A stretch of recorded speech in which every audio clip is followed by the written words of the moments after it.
ദൈവനാമത്തിന് മഹത്വമുണ്ടായിരിക്കട്ടെ. ദൈവത്തിൻ്റെ കൃപയും അനുഗ്രഹവും എന്നും നിങ്ങളുടെ കൂടെ ഉണ്ടായിരിക്കട്ടെ. ജീവിതത്തിൽ ഒത്തിരി വിഷമങ്ങളിലൂടെ കടന്നു പോകുമ്പോൾ ഓർക്കുക, രക്ഷിക്കുന്ന ഒരു ദൈവം, പ്രാർത്ഥന കേൾക്കുന്ന ഒരു ദൈവം കൂടെയുണ്ടെന്ന് ഉറച്ചു വിശ്വസിക്കുക.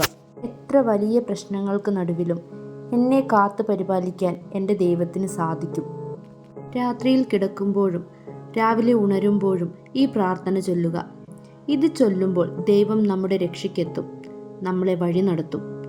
ജീവിതത്തിലെ പ്രശ്നങ്ങളുടെയും സങ്കടങ്ങളുടെയും ഇടയിൽ ഈ പ്രാർത്ഥന വലിയ അത്ഭുതങ്ങൾക്ക് കാരണമാകും.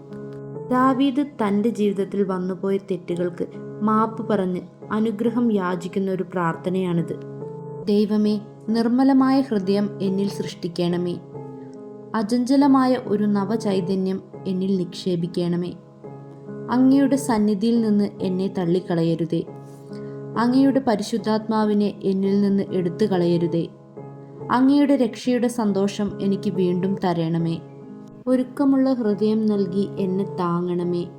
അപ്പോൾ അതിക്രമങ്ങളെ ഞാൻ അങ്ങയുടെ വഴി പഠിപ്പിക്കും, പാപികൾ അങ്ങയിലേക്ക് തിരിച്ചു വരും. ദൈവമേ, എൻ്റെ രക്ഷയുടെ ദൈവമേ, രക്തപാതകത്തിൽ നിന്ന് എന്നെ രക്ഷിക്കണമേ. ഞാൻ അങ്ങയുടെ രക്ഷയെ ഉച്ചത്തിൽ പ്രകീർത്തിക്കും. കർത്താവെ, എൻ്റെ അധരങ്ങളെ തുറക്കണമേ. എൻ്റെ നാവ് അങ്ങയുടെ സ്തുതികൾ ആലപിക്കും.